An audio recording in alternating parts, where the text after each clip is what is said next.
এরপর জাদুকর রানীকে মুক্ত করে দেয় এবং লাঠি ফেলে অপর প্রান্তে যায়। ওদিকে তালহারাও তাদের লাঠিটি ফেলে এই প্রান্তে চলে আসে।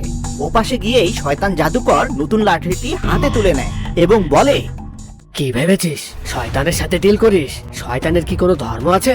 বোকার দল, এবার দেখ মজা। এই বলে শয়তান জাদুকর জাদুদণ্ড দিয়ে তালহাদের দিকে পাওয়ার দেয় আর সেখান থেকে ঝাঁকে ঝাঁকে ব্যাং বের হয়ে আসে। বোকা লোভী জাদুকর, নিজের লোভে তুই আজ সবকিছু হারালি। কি তোর এত বড় সাহস? সাবধান জাদুকর, এটা নকল হলেও এই জাদুদণ্ডটা কিন্তু আসল, আর তাই কোনো চালাকি করতে পারবি না, নইলে কিন্তু। তখন জাদুকর রেগে তালহার দিকে এগিয়ে যেতে লাগলো আর তালহা তার জাদুর দণ্ড হাতে নিয়ে বলল, হে জাদুদণ্ড, এক্ষুনি শয়তানটাকে টিকটিকি বানিয়ে দাও দেখি। এই কথা বলতেই জাদুকর সাথে সাথে টিকটিকিতে পরিণত হলো আর অন্য ব্যাঙেরা তাকে মজা করে খেয়ে নিল। চলো ব্যাংরানী, এবার আমরা তোমাকে ব্যাংরাজার কাছে ফিরিয়ে দিয়ে আসি। হে জাদুদণ্ড, আমাদেরকে এক্ষুনি ব্যাংরাজ্যে নিয়ে চলো। এ কথা বলতেই তালহা সবুজ ও ব্যাংরানী ব্যাংরাজ্যে পৌঁছে গেল।